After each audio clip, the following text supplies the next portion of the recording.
কাশ্মীরে বন্দুক হামলায় জড়িত কাউকে ছাড় দেওয়া হবে না বলে অঙ্গীকার করেছেন ভারতীয় প্রধানমন্ত্রী নরেন্দ্র মোদী। সৌদি আরব সফর সংক্ষিপ্ত করে বুধবার ভোরে দেশে ফিরে কথা বলেন তিনি। এদিকে পাকিস্তান ভিত্তিক নিষিদ্ধ সংগঠন লস্কর-ই-তৈয়বার shadow group the resistance force এই হামলার দায় স্বীকার করেছে। হামলায় জড়িত 4 সন্ত্রাসীর ছবি প্রকাশ করেছে ভারতীয় নিরাপত্তা সংস্থাগুলো। কাশ্মীরের পেহেলগামে বন্দুকধারীদের হামলার ভিডিও চিত্র প্রকাশ করেছে ভারতীয় নিরাপত্তা সংস্থাগুলো। সেই সঙ্গে হামলায় জড়িত সন্দেহভাজন 4 জনের ছবিও প্রকাশ করা হয়েছে। সফরসূচি সংক্ষিপ্ত করে সৌদি আরব থেকে দেশে ফিরে প্রতিরক্ষামন্ত্রী রাজনাথ সিংকে সাথে নিয়ে জরুরি বৈঠকে বসেন দেশটির প্রধানমন্ত্রী নরেন্দ্র মোদী। এ সময় কাশ্মীর হামলায় জড়িত কাউকে ছাড় দেয়া হবে না বলে হুঁশিয়ার করে দেন তিনি। ঘটনাস্থল কাশ্মীরের পেহেলগাম পরিদর্শন করেছেন দেশটির স্বরাষ্ট্রমন্ত্রী অমিত শাহ।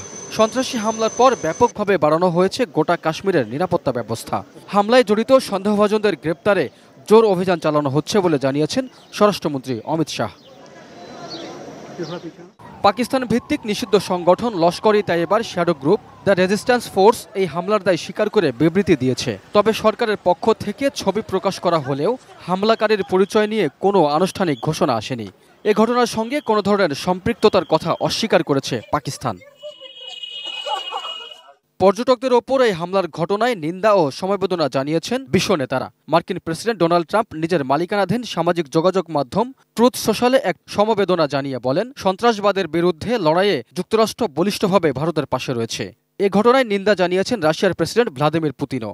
এছাড়া ব্রিটিশ প্রধানমন্ত্রী Keir Starmer, German chancellor Olaf Scholz ও ইটালির প্রধানমন্ত্রী জর্জিয়া মেলোনি এই ঘটনায় নিন্দা ও শোক প্রকাশ করেছেন।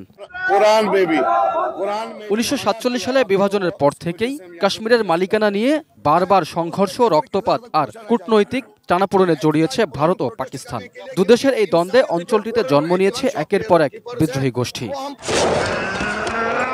2019 সালে পুলওয়ামায় এক জঙ্গি আক্রমণে 40 জনেরও বেশি আধাসামরিক পুলিশ সদস্য নিহত হবার ঘটনাকে কেন্দ্র করে পাকিস্তান ও ভারতের মধ্যে আবারও তৈরি হয় তীব্র উত্তেজনা।